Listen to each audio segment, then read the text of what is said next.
నమస్తే అండి సతీష్. తునిలో జాను అనే పాప మిస్సింగ్పై సోషల్ మీడియాలో ఎవరికి నచ్చినట్లు వాళ్ళు పోస్టులు పెట్టేస్తున్నారు.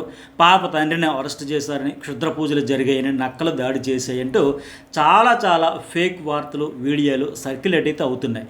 సో ఇట్లాంటి వాటిని నమ్మకూడదు, నమ్మవద్దు అని పోలీసులు అయితే హెచ్చరిస్తున్నారు. ఆ ఫేక్ న్యూస్ అంతా పక్కన పెట్టేసేయండి. ఎందుకు ఈ పాప మిస్సింగ్ మిస్టరీలో నిజాలేంటి ఈ వీడియో చూస్తే మీకే అర్థమైపోద్ది. మరి పాప క్షేమంగా తల్లి ఒడికి చేరాలి అని కోరుకునే వాళ్ళంతా కామెంట్ చేయండి. భగవంతుడి దయ వల్ల ఆమె ఇంటికి చేరుకోవాలి అనుకునే వాళ్ళంతా లైక్ చేయండి. కామెంట్ కూడా ఖచ్చితంగా పెట్టండి. ఈ 2 ఏళ్ల పాప సుంకర జ్ఞానేశ్వరి తప్పిపోయి 8 రోజులైంది. పాప తప్పిపోయిన ఆ పామాయిల్ తోటలోనే ఇంటి దగ్గర నుంచి ప్రారంభించి చుట్టూ 360 డిగ్రీస్ కోణంలో 1000 ఎకరాల్లో ఇప్పటికే 3 సార్లు వెతకడం పూర్తి చేశారు. అణువణువు జల్లెడు పట్టారు. చుట్టూ 1000 ఎకరాలంటే ఈచ్ సైడ్ 360 డిగ్రీస్లో చూస్తే ఎగ్జాక్ట్గా 2.1 కిలోమీటర్ల సరౌండింగ్లో ఈ సెర్చ్ ఆపరేషన్ అయితే సాగుతోంది. ఇంతకు మించి పాప వెళ్ళడం కానీ, ఏదైనా జంతువు అంటే పులి, అడవి కుక్కలు, అడవి రేసులు అంటారు కదా, ఇట్లాంటివి కానీ ఎత్తుకొని వెళ్ళడం కానీ జరగదు అనే భావిస్తూ అక్కడంతే మొత్తం గాలింపు అయితే చేస్తూ ఉన్నారు. అట్లాగే వాటికి పక్కన ఉన్న జీడి తోటలు, మామిడి తోటలకు 500 ఎకరాల వరకు ఉంటే వాటిల్లో కూడా వెతకడం అయితే మొదలుపెట్టారు. కంటిన్యూగా వెతుకుతూనే ఉన్నారు. ఆ పామాయిల్ తోటకు చుట్టూ ఎత్తైన కొండలు, వాటిపై దట్టమైన ఫారెస్ట్ ఉంది. వీటి మొత్తం రేంజ్ 1000 ఎకరాలు. సో ఈ 1000 ఎకరాల రేంజ్లో కనీసం పాప కాలికి పెట్టుకున్న ఆ వెండి పట్టీలు కానీ, మెడలో వేసుకున్న వెండి గొలుసు కానీ, వాటి ఆచూకీ కూడా ఇంతవరకు దొరకలేదు. ఇక్కడ ఒక ఇంట్రెస్టింగ్ పాయింట్ ఏంటంటే, పాప కాలికి వేసుకున్న ఆ వెండి పట్టీలను లేదా మెడలో ఉండే వెండి గొలుసును గుర్తించే స్పెషలైజ్డ్ డివైజ్ను కృష్ణమూర్తి అనే ఒక శాస్త్రవేత్త తీసుకొచ్చి దాని ద్వారా పాప ఇంటి నుంచి 1.5 కిలోమీటర్ల దూరంలో చుట్టూ ఎక్కడైనా వెండి ఉన్నా గుర్తించే ఆ పరికరం ద్వారా తీసుకొచ్చి మరీ వెతికారు. కృష్ణమూర్తి స్వచ్ఛందంగా ముందుకొచ్చి తన దగ్గర ఉన్న ఈ స్పెషల్ మినరల్స్ అండ్ మైనింగ్ను, భూమిలో ఉండే వాటిని లొకేట్ చేసే ఈ డివైజ్ని తీసుకొచ్చి పాప తప్పిపోయిన ప్రాంతానికి వచ్చారు. ఆయనైతే ఆ పాప ఎక్కడైనా దొరుకుద్దేమో మానవులను వెతకడం అయితే చేశారు. ఆ పరికరంతో గుర్తించేటప్పుడు ఏమైందంటే, కొండ పైభాగంలో వెండికి సంబంధించిన ఆనవాళ్ళు ఉన్నట్లు గుర్తించారు. అక్కడి వరకు పోలీసులు, ఎన్డీఆర్ఎఫ్ సిబ్బందితో కలిసి వెళ్ళారు, వెతికారు. బట్ అక్కడ వెండికి సంబంధించిన ముడి పదార్థం ఏదో ఉండడంతో ఆ లొకేటర్లో అది కనిపించింది. కానీ పాప పట్టీలు మాత్రం ఎక్కడా కనిపించలేదు. ఒకవేళ పాపను ఏదైనా జంతువు ఈడ్చుకుని వెళ్ళిపోయినా ఆ మెటల్లో వదిలేస్తుంది కదా, దాని ద్వారా గుర్తించవచ్చు అని అనుకున్నారు. బట్ ఏ ఆనవాళ్ళు దొరకలేదంటే పాప సేఫ్గా ఉందనే నమ్మకం అయితే కలుగుతోంది. ఎవరైనా తీసుకుని పాపను ఎత్తుకుపోయి ఉండొచ్చు అనేది కూడా బలంగా పోలీసులు కూడా నమ్ముతున్నారు. ఈ కోణంలోనే చాలా లోతుగా విచారణ అయితే చేస్తున్నారు. బట్ ఇక్కడ ఒకే ఒక అడ్డంకి ఏంటంటే, ఎవరైనా తీసుకెళ్ళినా జాడ కనిపెట్టేందుకైతే సీసీ కెమెరాలు ఏంటివి ఆ అడవిలో, ఆ తోటలో లేవు, ఈ అటవీ ప్రాంతంలో. అందుకే కేవలం ఆ ఖాళీ జాడలు, లేదంటే పాప ఒంటిపై ఉన్న దుస్తులు అవి, లేదంటే ఇందాక చెప్పినట్టుగా పాప కాళ్ళ పట్టీలు కానీ, లేదా మెడలో వేసుకున్న గొలుసు కానీ, ఇట్లాంటి ఆనవాళ్ళ ద్వారానే వెతుకుతూ ఉన్నారు. ఎవరైనా స్వయంగా తమ కళ్ళతో చూసిన వాళ్ళు ఎవరైనా ప్రత్యక్ష సాక్షులు ఎవరైనా ఉంటే, మేము పలానా దగ్గర చూసామంటే ఆ రకంగా కూడా ఆచూకీ అయితే దొరుకుతుంది. మొత్తంగా పాప కోసం అయితే 300 మంది పోలీస్ బలగాలు, అది కూడా కూంబింగ్ ఆపరేషన్స్లో ఎక్స్పర్ట్ అయిన వాళ్ళని కూడా రంగంలోకి దించారు. మరోవైపు ఎన్డీఆర్ఎఫ్ బృందాలు, రెవెన్యూ సిబ్బంది, అలాగే గ్రామస్తులు, వీళ్ళందరూ మరొక 200 మంది వరకు వీళ్ళు కూడా వెతుకుతున్నారు. ఈ పామాయిల్ తోటతో పాటు దట్టమైన పొదలు, లోతైన నేలబావులు, చెరువులు, గుంతలు అన్నింటిని కూడా ఇప్పటికే పరిశీలించారు. అలాగే డ్రోన్ కెమెరాల సహాయంతో కూడా అణువణువు జల్లెడ పట్టారు. అయినా సరే చిన్న క్లూ కూడా ఇప్పటివరకు దొరకలేదు. పాపను కనిపెట్టే క్లూ దొరికింది అంటూ పాప సేఫ్ దొరికేసింది అంటూ కొన్ని వార్తలు వస్తున్నాయి, కానీ అవంతా ఫేక్. ఆచూకీ ఇదిగో అదిగో అంటూ హడావిడి చేస్తున్నారు. అదంతా సొల్లే. పోలీసులేమో ఒకవైపు పామాయిల్ తోట, ఆ కొండలోనే, అలాగే దట్టమైన అడవిలో సెర్చ్ ఆపరేషన్ చేపడుతూనే, మరోవైపు తమ స్టైల్లో పాప తప్పిపోయిన ఆ కాకినాడ జిల్లా తుని సమీపంలోని దొండవాక పంచాయతీ పరిధిలో ఉన్న సిహెచ్ అగ్రహారానికి చుట్టూ ఉన్న ఊర్లు, బస్టాండ్లు, పబ్లిక్ ప్రదేశాల్లో ఉండే సీసీ కెమెరాలు అన్నింటినీ క్షుణ్ణంగా పరిశీలిస్తూనే ఉన్నారు, పరిశోధిస్తూనే ఉన్నారు. ఇంకా ఎక్కడైనా ఏదైనా ఒక చిన్న లీడ్ దొరకకపోతుందా, క్లూ దొరకకపోతుందా, ఎవరైనా ఎత్తుకుపోయినా సరే బయటపడుతుంది కదా అనే ఉద్దేశంతో. అయితే ఈ కేసులో ఇంకా కొన్ని ఇంట్రెస్టింగ్ మిస్సింగ్ పాయింట్స్ ఉన్నాయి. వాటిలో మొదటిది ఏంటంటే, చాలా టీవీ ఛానల్స్ అన్నింటిలో కూడా ఊదర కొడుతున్నట్లు పాప తన తండ్రి గణేష్ వెంట వెళ్ళింది, తప్పిపోయింది, ఇదిగో ప్రూఫ్ అంటూ రౌండప్ చేసి చూపిస్తున్న సీసీ కెమెరా విజువల్స్ ఏవైతే ఉందో అది పాప తప్పిపోయిన విజువల్ కానే కాదు. ఇక్కడ రియల్గా ఏం జరిగిందంటే తండ్రి గణేష్ ఇంటి దగ్గర నుంచి తోటలోనికి వెళ్ళిపోతున్న సమయంలో జాను అతని వెంటే పరుగులు తీస్తూ వెళ్ళిన మాట వాస్తవమే. ఆ విజువల్లో కనిపిస్తున్నది అదే. బట్ ఆ పాపను చూసిన తండ్రి తనతో పాటే తోటలోనికి తీసుకుని వెళ్ళిపోయాడు. ఆ తర్వాత అతనికి పామాయిల్ తోట ఓనర్ ఫోన్ చేసి అరే కొబ్బరి బొండాలు తీసుకొని చెట్టు నుంచి దించి తీసుకురామని చెప్పడంతో అక్కడే ఉన్న తోట సూపర్వైజర్ మరొక ఆయన, అతని పేరు కూడా గణేష్, అతని బైక్పై వెనుకన పాపతో పాటు తండ్రి కూర్చొని ఇంటికి వచ్చాడు. అప్పుడు సరిగ్గా ఉదయం 10:30 గంటల సమయం అయ్యింది. పాపను ఇంటి దగ్గర దించేసి తండ్రి అదే సూపర్వైజర్ గణేష్తో పాటు అదే బైక్ మీద తోటలోనికి వెళ్ళి కొబ్బరి చెట్ల నుంచి కొబ్బరికాయలు దించేందుకు వెళ్ళిపోయాడు. వాళ్ళు కొబ్బరికాయలు దింపేసి వేరే చోటుకి ఉన్న యజమాని వాటి ఇచ్చేందుకు అయితే వెళ్ళిపోయారు. బట్ సరిగ్గా వీళ్ళు ఇంటి దగ్గర పాపను దింపేసి వచ్చిన ఆ 20 నిమిషాల్లో తండ్రికి అయితే ఫోన్ వచ్చింది.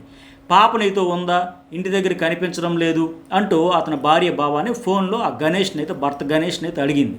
ఆయన వెంటనే షాక్, అదేంటి ఇంటికి తీసుకొచ్చి నీ దగ్గరే వదిలేసి నేను బైక్పై వచ్చేసాను కదా అని పాప తండ్రి కూడా చెప్పాడు. దీంతో పాప కనిపించడం లేదు, అగ్రహారానికి చెందిన ఒక వ్యక్తి చూశాడంట పాపను. అది కూడా ఎక్కడంటే ఆ కొండ సమీపంలోనే పామాయిల్ తోట ఫెన్సింగ్ వద్ద చూశాడంట అంటూ భార్య అటు నుంచి కంగారు పడుతూ భయపడుతూ చెప్పడంతో గణేష్ ఉరుకులు పరుగులు పెడుతూ ఇంటికి వచ్చాడు. అంటే పాప సరిగ్గా ఉదయం 11:30 గంటల నుంచి 11:30 నుంచి 11:50 నిమిషాల మధ్యలో ఈ 20 నిమిషాల సమయంలోనే మాయమైపోయింది. ఇక జానును ఇంటి దగ్గర వదిలేసి తండ్రి వెళ్ళిపోయిన తర్వాత తల్లి ఎందుకు బిడ్డను పట్టించుకోలేదు, అంత నిర్లక్ష్యం ఏంటి, అంత అశ్రద్ధ ఏంటి అంటూ తల్లిపై చాలా మంది కామెంట్లు అయితే పెడతా ఉన్నారు. తల్లిపై అనుమానం ఉందంటూ కూడా మాట్లాడుతూ ఉన్నారు. అసలు ఆమె ఏడవడమే లేదంటూ చాలా బ్యాడ్గా కొంతమంది రియాక్ట్ అవుతూ కామెంట్లు పెడుతున్నారు. ఇది చాలా చాలా చాలా తప్పు. ఎందుకంటే ఆ తల్లి చాలా హోప్తో ఉంది, నా కూతురు క్షేమంగా వస్తుంది, ఎవరో ఎత్తుకుపోయి ఉంటారో, అంతకుమించి ఏం జరగదు, ఎవరు తీసుకెళ్ళి భద్రంగా అప్పచెప్పేయండి బతిమలాడుకుంటూ లబోదిబోం అని ఏడుస్తూ ఉంది. అసలు విషయం ఏమీ తెలియకుండా చాలామంది నోటుకొచ్చినైతే కామెంట్లు పెట్టేస్తున్నారు. అసలు ఏం జరిగిందో తెలియకుండా నచ్చినట్టుగా ఏది తోస్తుంది బ్యాడ్గా కామెంట్లు పెట్టకండి. ఎందుకంటే నిజమేంటో ఎవరికీ తెలియదు. ఆ కుటుంబం ఆ తల్లి బిడ్డను పోగొట్టుకున్న బాధలో ఉంది. ఆ తల్లి ఆ కుటుంబం కూడా బిడ్డను పోగొట్టుకున్న బాధలో ఉన్నారు కనుక వీలైతే ఆ సైంటిస్ట్ కృష్ణమూర్తిలాగా వెళ్ళి సాయం చేయండి, లేదా పాప దొరకాలని దేవుడిని ప్రార్థించండి, కోరుకోండి మనస్ఫూర్తిగా. అంతే తప్ప నెగిటివ్గా స్పందించే సమయం కాదు ఇది. ఇది నా రిక్వెస్ట్. మీరు కూడా నాతో ఏకీభవిస్తే ఒక కామెంట్ పెట్టండి. ఎందుకంటే వాళ్ళు ఏమాత్రం హోప్ వదలకుండా తీవ్రంగా ప్రయత్నిస్తున్నారు. అలాంటప్పుడు మళ్ళీ వాళ్ళని మరింత బాధ పెట్టినట్టుగా అయితే నెగిటివ్ కామెంట్స్ వద్దు. ఇక ఈ జానుని ఇంటి దగ్గర నుండి వదిలేసి వెళ్ళిన టైంలో అతని భార్య భావానే, ఎందుకంటే చిన్న బిడ్డ ఇంకో ఉంటే ఆ బిడ్డకి స్నానం చేయిస్తుంది, పెద్ద కూతురు ఎప్పుడు ఇంటి దగ్గర ఆడుకుంటుంది కదా అని ఎప్పటిలాగానే ఆ చిన్నపిల్ల ధ్యాసలో తల్లి ఉంది. సరిగ్గా ఆ టైంలోనే ఈ ఘోరం జరిగిపోయింది. నిజంగా వెరీ బ్యాడ్ లక్. అయితే నేను ఇంతకుముందు చెప్పినట్టు మధ్యాహ్నం 12 నుంచి 12:15 గంటల సమయంలో ఆ పామాయిల్ తోట చివర ఉన్న ఫెన్సింగ్ అంచుకి పాప చేరింది. అక్కడే ఏడుస్తూ ఉంది. ఆ ఫెన్సింగ్ దాటితే ఫారెస్టు కొండలు ఉంటాయి. ఆ ఫెన్సింగ్ అవతల ఉన్న అగ్రహారానికి చెందిన ఒక వ్యక్తి ఈ పాప ఏడుపుని విన్నాడు. ఇక్కడ ఎవరబ్బా చిన్నపిల్లలు ఏడుస్తున్నారో చూస్తే ఎదురుగా పాప కనబడింది. పాప ఏడుస్తుండగా ఆమె పక్కనే వాళ్ళ పెంపుడు కుక్కను కూడా చూశాడు ఆయన. ఆ కుక్కకు ఈ పాప అంటే చాలా ఎఫెక్షన్. పాప తల్లిదండ్రులు తప్ప ఎవ్వరు ఆ చిన్న పాపను ముట్టినా కనీసం ఊరుకునేది కాదు. పాపతోనే కలిసి తిరగడం, పాపతోనే కలిసి ఆడుకోవడం, పాపతోనే కలిసి తినడం, పడుకోవడం, ఆడుకోవడం అన్నీ చేస్తుంది డాగ్. సో పాపను చూసిన వ్యక్తి ఆ ఊర్లో చాలా ఇన్నోసెంట్. ఆయన పాప ఏడుస్తుండడం చూసి ఈమెను ఫెన్సింగ్ అవతల వైపు నుంచి తీయాలి అని ట్రై చేశాడు. కానీ ఈ కుక్క అరవడంతో పాటు కరవడానికి కూడా ట్రై చేసింది. అది ఎక్కడ కరుస్తుందో అని భయపడి ఆయన వెనకడుగు వేశాడు. ఆ తర్వాత ఒక రాయి తీసి విసిరి కొట్టాడు. దీంతో కుక్క కాస్త దూరంగా పరిగెత్తింది. ఆ టైంలో అతడు పాపను ఫెన్సింగ్ నుంచి బయటికి తీద్దామని ట్రై చేశాడు. కానీ ఈలోగా ఆ కుక్క మళ్ళీ పరిగెత్తుకుంటూ వచ్చి అతడిని కరవబోయింది. అంటే పాపకి ఏమైనా హాని తలపెడతాడేమో అనే ఉద్దేశంతో అది కరవబోయిందంట. దీంతో అతడు భయపడి అక్కడ నుంచి 500 మీటర్ల దూరంలో ఉన్న అగ్రహారానికి వెళ్ళిపోయాడు. అక్కడ పాప తల్లికి అన్న వరసయ్యే వ్యక్తికి ఈ విషయం చెప్పాడు. దీంతో అతను అక్కడికి వెళ్ళి చూశాడు, పాప కనిపించలేదు. దీంతో వెంటనే అతను ఇంటికి వచ్చి పాప తల్లికి విషయం చెప్పాడు. అప్పుడే పాప తల్లి తండ్రికి ఫోన్ చేసి పాప నీతోనే ఉందా అని అడిగింది. సో ఇక్కడ క్లియర్గా ఏం జరిగిందంటే తండ్రి కూతురుని తీసుకొచ్చి ఇంటి దగ్గర దించేసి సూపర్వైజర్ గణేష్తో కలిసి బైక్పై వెళ్ళిపోయాడు. దీంతో పాప కూడా వాళ్ళ వెంట పరుగులు తీస్తూ కుక్కతో పాటు వెళ్ళిపోయి ఉండొచ్చు. బట్ తండ్రి కనిపించకపోవడంతో తప్పిపోయి తోట చివరకు వెళ్ళి ఫెన్సింగ్ వద్ద ఏడుస్తూ నిలబడినప్పుడు ఆ ఊరి వ్యక్తికి కనిపించి ఉండవచ్చు. ఇదే జరిగింది. అయితే ఆ తర్వాత పాప మిస్ అయ్యింది, ఎవరైనా తీసుకెళ్ళిపోయారా, లేక ఏదైనా జంతువు దాడి చేసిందా, లేక ఏదైనా కందకం లేదంటే పొదలు గోతుల్లో నేలబావుల్లో ఎక్కడైనా పాప పడిపోయిందా అనేది కూడా ఇప్పుడు తేలాల్సి ఉంది. అసలు ఏం జరిగింది ఏంటనేది. అయితే ఆ రోజు పాప తప్పిపోయిన వెంటనే పాప తల్లిదండ్రులు గత 6వ తేదీన తప్పిపోయిన వెంటనే పాప తల్లిదండ్రులతో పాటు దాదాపు 75 మంది గ్రామస్తులు కూడా ఈ 40 ఎకరాలకు పైగా విస్తరించి ఉన్న ఈ పామాయిల్ తోటల్లో ఆ ఫారెస్ట్ ఏరియాలో కొండ పరిసర ప్రాంతాల్లో విస్తృతంగా గాలించారు. అయినా ఎక్కడా కనిపించలేదు.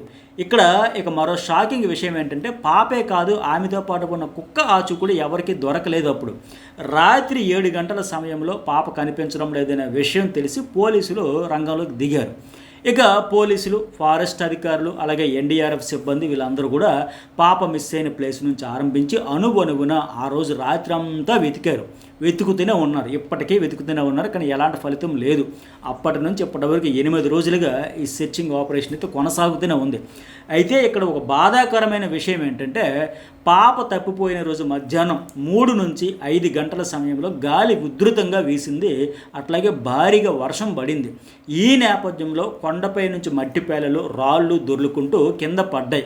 ఒకవేళ వాటి వల్ల పాపకు ఏదైనా ప్రమాదం జరిగిందా అనే కోణంలోనూ కూడా గాలింపు అయితే చేపడుతున్నారు. ఆ టైంలో ఆ ప్రాంతంలో సంచరించిన వ్యక్తులను కూడా విచారించారు. ఈ కుటుంబంతో గతంలో ఒక కారు విషయంలో గొడవ పడిన వారిని సైతం అనుమానితుల జాబితాలో చేర్చి వాళ్ళని కూడా విచారించారు. అట్లాగే పాప తండ్రి ఫ్రెండ్స్ అంటూ స్టేషన్కి తీసుకొచ్చి, కొంతమంది మీద డౌట్ ఉందంటే ఆ పాప తండ్రి ఫ్రెండ్స్ను కూడా స్టేషన్కి తీసుకొచ్చి వాళ్ళను కూడా విచారించారు. బట్ అక్కడ నుంచి కూడా ఎలాంటి అనుమానాస్పదమైన ఇదైతే లేదు.